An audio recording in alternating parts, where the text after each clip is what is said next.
کے لوگوں کے لیے اور جو ان کے بعد آنے والے تھے عبرت اور پرہیزگاروں کے لیے نصیحت بنا دیا۔ اور جب موسیٰ نے اپنی قوم کے لوگوں سے کہا کہ اللہ تم کو حکم دیتا ہے کہ ایک بیل ذبح کرو، وہ بولے کیا تم ہم سے ہنسی کرتے ہو؟ موسیٰ نے کہا کہ میں اللہ کی پناہ مانگتا ہوں کہ نادان بنوں۔ انہوں نے کہا کہ اپنے پروردگار سے التجا کیجئے کہ وہ ہمیں یہ بتائے کہ وہ بیل کس طرح کا ہو۔ موسیٰ نے کہا پروردگار فرماتا ہے کہ وہ بیل نہ تو بوڑھا ہو اور نہ بچڑا بلکہ ان کے درمیان یعنی جوان ہو، سو جیسا تم کو حکم دیا گیا ہے ویسا کرو۔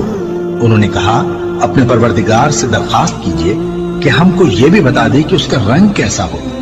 موسیٰ نے کہا پروردگار فرماتا ہے کہ اس کا رنگ گہرا زرد ہو کہ دیکھنے والوں کے دل کو خوش کر دیتا ہو۔ انہوں نے کہا اب کے پروردگار سے پھر درخواست کیجئے کہ ہم کو بتا دے کہ وہ اور کس کس طرح کا ہو، کیونکہ بہت سے بیل ہمیں ایک دوسرے کے مشابہ معلوم ہوتے ہیں، اور اللہ نے چاہا تو ہمیں ٹھیک بات معلوم ہو جائے گی۔ موسیٰ نے کہا کہ اللہ فرماتا ہے کہ وہ بیل کام میں لگا ہوا نہ ہو، نہ تو زمین جوتتا ہو اور نہ کھیتی کو پانی دیتا ہو، بے عیب ہو، اس میں کسی طرح کا داغ نہ ہو۔ کہنے لگے اب تم نے سب باتیں درست بتا دی۔ غرض بڑی مشکل سے انہوں نے اس بیل کو ذبح کیا، جبکہ وہ ایسا کرنے والے لگتے نہ تھے۔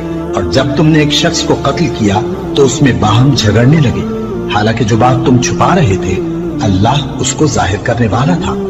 چنانچہ ہم نے کہا کہ اس بیل کا کوئی سا ٹکڑا مقتول کو مارو، اس طرح اللہ مردوں کو زندہ کرتا ہے اور تم کو اپنی قدرت کی نشانیاں دکھاتا ہے تاکہ تم سمجھو۔ پھر